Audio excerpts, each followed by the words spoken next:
नमस्कार, मैं हूं राजेश मेहतानी और आप देख रहे हैं शॉर्ट कैप्सूल।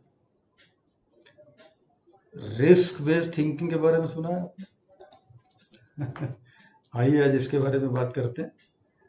यदि आप ISO 9001 2015 क्वालिटी सर्टिफिकेशन या IS 15700 क्वालिटी सर्टिफिकेशन प्राप्त करने के बारे में सोच रहे हैं, तो इन मानकों में रिस्क बेस्ड थिंकिंग को बहुत महत्व दिया गया। एक्चुअली ये किसी ऑर्गेनाइजेशन के कॉन्टेक्स्ट में जो ऑब्जेक्टिव्स अचीव करने के बारे में जो अनसर्टेनिटी है उससे रिलेटेड है।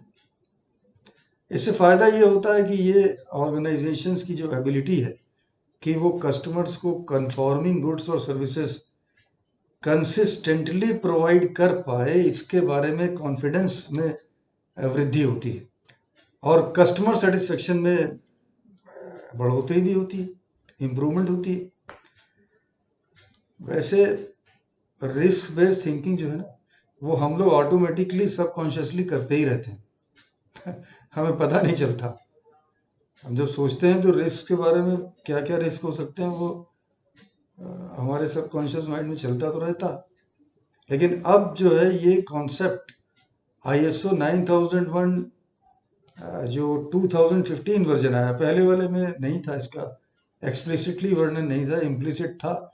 लेकिन जो 2015 का वर्जन है ये बिल्कुल एक्सप्लिसिट है और ये पूरे मैनेजमेंट सिस्टम के लिए बहुत ही महत्वपूर्ण है।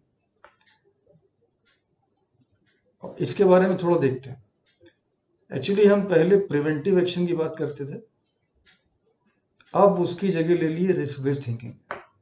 ये एक्चुअली जो प्रिवेंटिव एक्शन है वो फिर अपने आप रूटीन का पार्ट बन जाता। प्रिवेंटिव एक्शन क्या होता है कि अगर कोई नॉन कन्फर्मिटी हुई तो उसकी पुनरावृत्ति ना हो, तो उसके लिए हम प्रिवेंटिव एक्शन लेते थे। तो एक बार तो एक्शन हो चुका होता था ना, वो जो गलत एक्शन। अब जब रिस्क बेस्ड थिंकिंग हम करेंगे तो हम कोशिश करेंगे कि वो जो एक बार भूल हुई थी वो भी ना हो। तो सामान्यतः लोग इसको नेगेटिव सेंस में ले लेते हैं कि यार नेगेटिव थिंकिंग करते हो, रिस्क के बारे में क्यों सोचते हो। लेकिन वास्तव में रिस्क बेस्ड थिंकिंग जो है वो हमें अपॉर्चुनिटीज को आइडेंटिफाई करने में मदद भी करता। ये इसकी पॉजिटिव साइड है। लगता नेगेटिव है, लेकिन क्योंकि अपॉर्चुनिटीज को आइडेंटिफाई करने में मदद कर सकता है तो ये पॉजिटिव साइड भी है। तो मैं क्यों रिस्क बेस्ड थिंकिंग को अडॉप्ट करूं, क्यों करूं आखिर? तो कुछ कारण मैं आपको बताता हूं। सबसे पहला तो ये है कि जो कस्टमर कॉन्फिडेंस है और उनका सेटिस्फेक्शन है उसमें इम्प्रूवमेंट करने के लिए, जो quality of goods and services हम अपने कस्टमर्स को देते हैं उसमें कंसिस्टेंसी मेंटेन करने के लिए। इसके अलावा प्रिवेंशन और इम्प्रूवमेंट का जो कल्चर है वो प्रोएक्टिव बन जाए उसके लिए।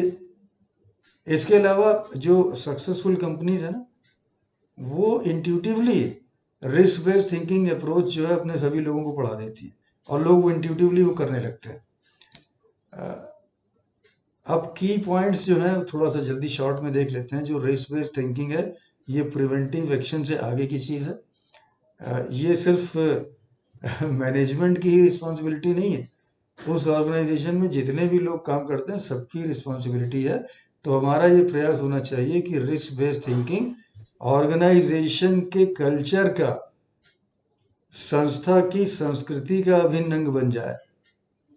तो रिस्क जो है वो एक अपॉर्चुनिटी है कि जो हमारे यहाँ एक्टिविटीज़ या इवेंट्स होते हैं जो इम्पेंडिंग अचीवमेंट ऑर्गेनाइजेशंस की स्ट्रेटेजिक हों या ऑपरेशनल ऑब्जेक्टिव्स हों, उनको अचीव करने के लिए अगर रिस्क बेस्ड थिंकिंग हम करते हैं तो हमें नई नई अपॉर्चुनिटीज़ का भी इसके माध्यम से पता लगता है। अच्छा, एक उदाहरण देखते हैं, एक सिंपल एग्जांपल लेते हैं जिससे हमको ये समझ में आ जाए कि ये कॉन्सेप्ट क्या है। बहुत सिंपल एग्जांपल लेते हैं।